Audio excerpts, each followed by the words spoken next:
السلام عليكم ورحمة الله. ازيكم يا بنات؟ عاملين ايه؟ النهارده ان شاء الله هنعمل فراخ بانيه او الفراخ اللي شبه الكوكي. انا معايا دلوقتي نص كيلو صدور مخلية. اللي عايز يستخدم اوراق مع الصدور عادي. هي دلوقتي يعني ايه بدأت تفك شوية اهي، متلجة حاجة بسيطة.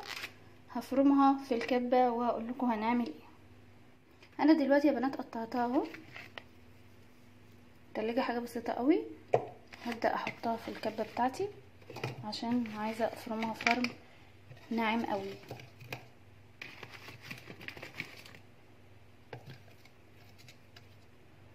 هعملها على مرتين علشان تتفرم معايا كويس.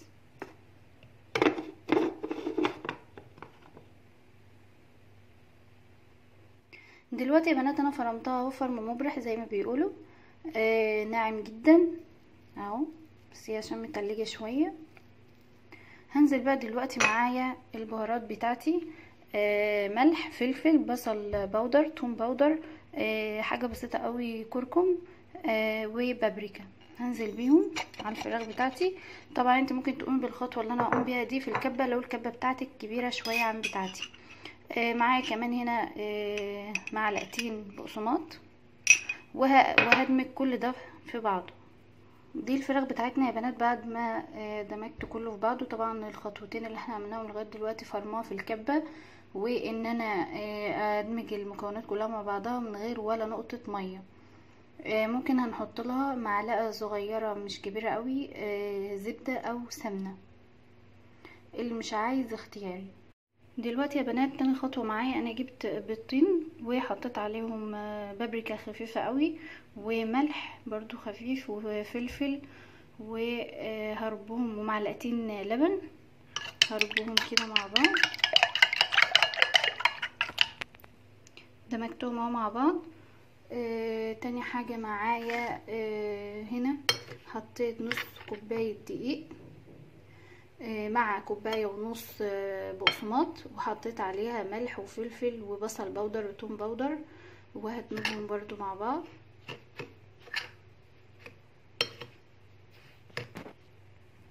الخطوة اللي بعد كده هجيب الفراخ بتاعتي وهشكلها. بيبقى ليها قوالب او اشكال بتعمليها بيها، او ممكن على ايدك زي ما انت عايزة. طبعا ممكن عشان انا ما حطيتهاش، المفروض بعد ما تخلص بحطها في الفريزر ربع ساعة او 10 دقايق علشان ما تلزقش في ايدي. بس هي عشان كانت مش فكة بالكامل، يعني كانت نص فكة، فانا ما حطيتهاش لان هي متلزقش في ايدي. هشكلها وهشوف بعد كده هنعمل ايه. دلوقتي يا بنات انا شكلت الفراخ معاكم اهي. النص كيلو عمل 14 واحدة او تقريبا 13 واحدة بالصغيرة دي. اول حاجة هاخد واحدة اهي، هنزل بيها في البيض واللبن اللي انا عاملاه. هقلبها بالشويش تاخد طبقة بسيطة قوي، وهشيلها بالشوكة عشان تصفى كده شوية. هنزل بيها البقسماط بتاعتي واغلفها كويس قوي. هطبطب عليها كده، مش اخبط عليها لان تفرق، لان لو انا خبطت عليها كده هتفرش معايا وملامحها هتضيع خالص، مش هيبقى لها منظر. لكن انا كده بطبطب عليها بس عشان اغلفها تغليفه حلوه. طبعا نسيت اقول لكم السمك بتاعها اهو،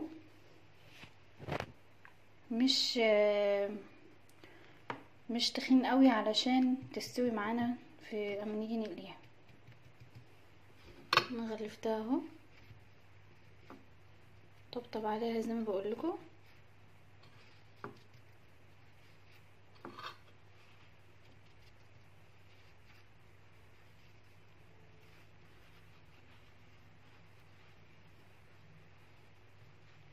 عشان عايزين نديها طبقة حلوة.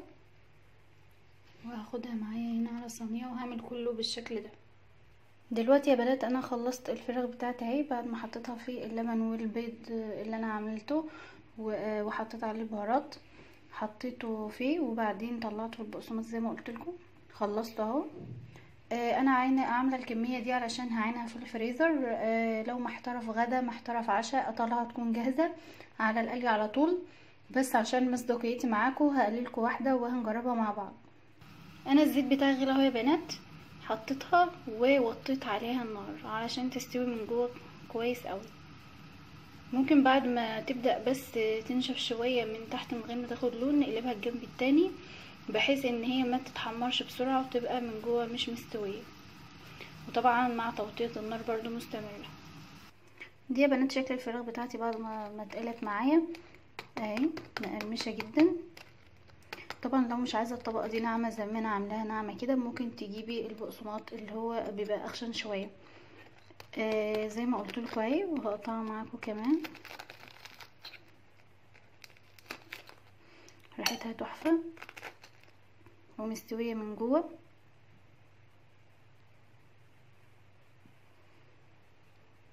ان شاء الله تجربوها وتعجبكم. ما تنسوش اللي ما اشتركش في القناة يشترك في القناة ويفعل الجرس عشان يوصلكم كل جديد، ويا رب الوصفة تكون عجبتكم.